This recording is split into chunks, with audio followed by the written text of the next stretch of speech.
प्रणाम सब गोटे के जागू मैथिल के संग हम बेनीपुर प्रखंड में उपस्थित छी।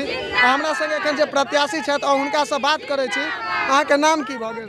पार्वती देवी। कौन पंचायत से अहाँ छी? सदनपुरा पंचायत से। कौन पद से नामांकन करबेलिए? मुखिया पद से।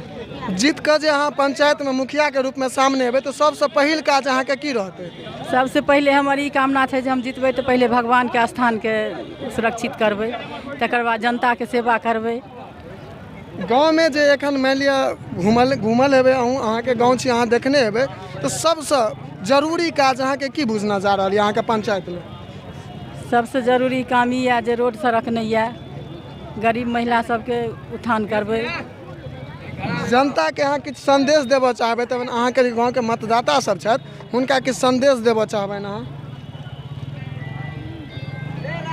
संदेश हम ई देबऽ चाहबै जे हम जे जीतब तऽ अहाँ हमरा से जे उपकार है से अहाँ के करब, जनता सबके सेवा करब। चलू बहुत नीक बात कहलत। एही के संग जय मिथिला, जय मैथिली।